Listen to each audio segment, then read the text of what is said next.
नमस्कार दोस्तों, जय माता दी स्वागत है। तो वृश्चिक राशि वालों, क्या आप जानते हैं कि गौ माता ने सभी महिलाओं को ऐसा कौन सा श्राप दिया था जिसके कारण सभी महिलाएं आज तक पीड़ित हैं?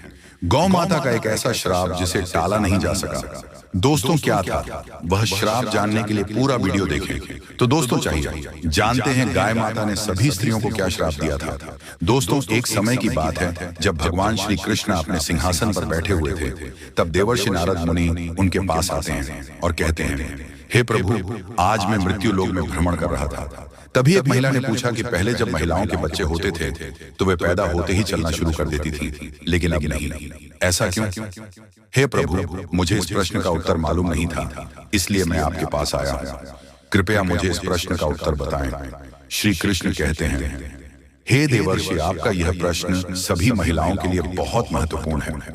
आप इस प्रश्न का उत्तर जानना चाहते हैं तो ठीक है, मैं आपको एक कहानी सुनाता हूँ। उस कहानी से आपको पता चलेगा कि महिलाओं के बच्चे पैदा होते ही क्यों नहीं चल पाते। तब देवर्षि नारद कहते हैं कि प्रभु, मैं यह कथा पूरी सुनूंगा, कृपया मुझे कथा बताएं। दोस्तों अगर आप भी जानना चाहते हैं कि इस सवाल का जवाब क्या है तो दोस्तों वीडियो को अंत तक देखें और वीडियो को लाइक भी करें। तो दोस्तों श्री कृष्ण जी कहते हैं, हे देवर्षि, एक नगर में रामचंद्र नाम का एक व्यक्ति रहता था। रामचंद्र एक स्वार्थी व्यक्ति थे। रामचंद्र के पास एक गाय थी, वह गाय दूध देती थी और रामचंद्र उस गाय को हरा चारा खिलाते थे और दूध निकालकर भेज देते थे। रामचंद्र स्वयं गाय का दूध पीते थे और अपने परिवार के सदस्यों को भी दूध पिलाते थे। रामचंद्र के घर की दिनचर्या गाय के दूध से चलती थी। रामचंद्र का समय इसी प्रकार बीत रहा था। कुछ दिनों के बाद एक समय ऐसा आया जब गाय ने रामचंद्र को दूध देना बंद कर दिया। जैसे ही गाय ने दूध देना बंद किया, रामचंद्र ने उस गाय को खाना खिलाना बंद कर दिया। और एक दिन ऐसा आया जब रामचंद्र ने गाय को बहुत मारा और घर से ले जाकर जंगल में छोड़ दिया।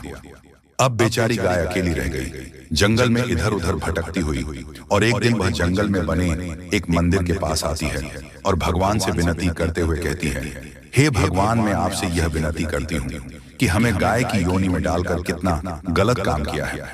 श्री कृष्ण कहते हैं, हे देवर्षि, वह गाय कहती है, देखिए आपकी 84 लाख योनियों में जो सर्वश्रेष्ठ योनि है यानी मनुष्य कि उसमें कितने पाप और दुष्कर्म होते हैं। गाय कहती है, उस आदमी ने मुझे अपने घर में रखा और जब तक मैं दूध देती रही मुझे हरा चारा खिला रहा। जैसे ही मैं दूध देना बंद कर दिया उसने मुझे चारा भी नहीं दिया। इतना ही नहीं, उसने मुझे अपने से दूर फेंक दिया। अब घर के बाहर इधर उधर घूमती हूँ। अब जंगल में चारा और घास खाकर पेट भरती हूँ। हे भगवान, तुमने जो सर्वोत्तम यानी बनाई है वह कितनी स्वार्थी और लालची है। श्री कृष्ण जी कहते हैं, हे देवर्षि नारद, धीरे धीरे समय बीतता गया। बेचारी गाय इधर उधर भटकती रहती थी। जब भी वह गए रामचंद्र के द्वार पर आ जाती है तो रामचंद्र ने लाठी लेकर के उस गाय को जंगल की तरफ, खेतों की तरफ भगा करके आ जाता है। श्री कृष्ण जी कहते हैं, हे देवर्षि, धीरे धीरे एक दिन वह गाय गर्भवती हो गई। जब गर्भ 3-4 महीने का हो गया तभी उसी जंगल में एक स्त्री आई। जैसे ही उस महिला ने उस गाय को देखा तो उसने मन सोचा कि यह गाय गर्भवती है, मैं काम करूंगी, मैं इस गाय को पालूंगी। जब यह बछड़े को जन्म देगी तो यह गाय मुझे दूध देने लगेगी, तब मैं इसका दूध खुद भी पीऊंगी और अपने परिवार वालों को भी पिलाऊंगी और इसे भेजूंगी। लेकिन जैसे ही वह औरत गाय पकड़ने जाती है और अपने पति को बुलाती है, जब तक उसका पति वहां आता है गाय वहां से जा चुकी होती है। धीरे धीरे अधिक समय बीतता गया।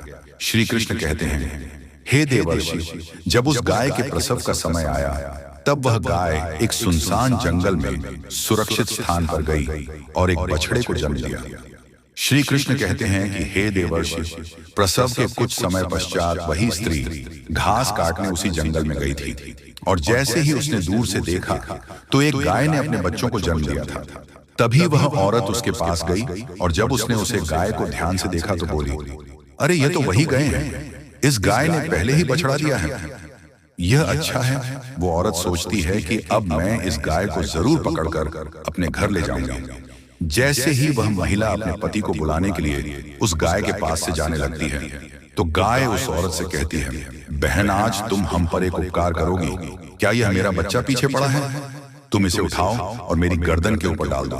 मैं अपने बच्चों को लेकर किसी सुरक्षित जगह पर चली जाऊंगी, क्योंकि यह मेरा बच्चा 8 महीने बाद चलने लायक हो जाएगा। 8 महीने बाद अपने पैरों पर चलने लगेगा। श्री कृष्ण कहते हैं, हे देवर्षि, नारद पहले ऐसा नहीं था। पहले गाय का बछड़ा 8 महीने बाद ही अपने पैरों पर चलने लायक हो जाता था।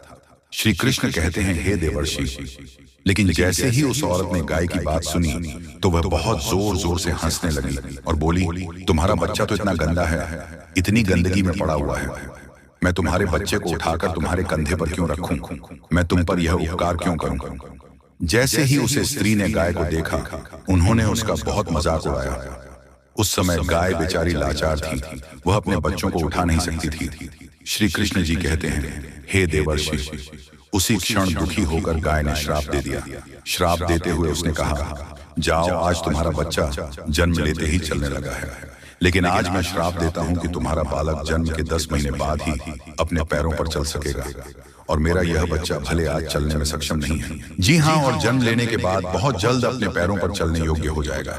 श्री कृष्ण कहते हैं, हे देवर्षि, इसी श्राप के कारण स्त्री का बालक जन्म लेते ही अपने पैरों पर नहीं चल पाता है। दोस्तों, सतयुग में सुखदेव जन्म लेते ही अपने पैरों पर चलने लगे थे, और वेद व्यास भी जन्म लेते ही अपने पैरों पर चलने लगे थे। इसका कारण यह है कि गाय ने पूरी स्त्री जाति को श्राप दे दिया था। उस दिन के बाद से महिलाओं के जो भी बच्चे पैदा होते ही चलना शुरू कर देते थे। उनका सिलसिला वही रुक गया कि श्राप के कारण महिला का बच्चा 9 से 10 महीने के बाद ही चलने और अपने पैरों पर खड़ा होने की योग्य होता है, और गाय का बच्चा उसी दिन से अपने पैरों पर चलने की योग्य हो जाता है, चलने भी लगता है। इसलिए किसी की भी आत्मा को ठेस नहीं पहुंचानी चाहिए, किसी के मन को दुखना नहीं चाहिए, और यही सनातन धर्म का सबसे बड़ा धर्म है।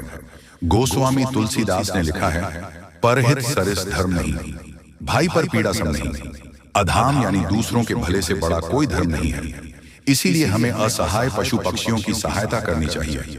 गाय के श्राप के कारण सभी पशु पक्षियों के बच्चे जन्म के तुरंत बाद चलने लगते हैं, लेकिन महिलाओं के बच्चों पर इसका विपरीत प्रभाव पड़ा कि महिला का बच्चा जन्म के तुरंत बाद चलने में सक्षम नहीं होता है, वह पैदा होते ही नहीं चल पाता है। एक महिला की गलती के कारण आज पूरी मानव जाति की महिलाएं शराब का दंश झेल रही हैं। दोस्तों, आपको यह जानकारी किसी लगी हमें कमेंट में जरूर बताएं, और कमेंट में जय जय गौ माता जरूर लिखें। साथ ही अगर आप हमारे चैनल पर नए हैं तो चैनल को सब्सक्राइब जरूर करें, और हो सके इस वीडियो को ज्यादा से ज्यादा जरूर शेयर करें। तो दोस्तों, वीडियो देखने के धन्यवाद। मिलते हैं अगले वीडियो में।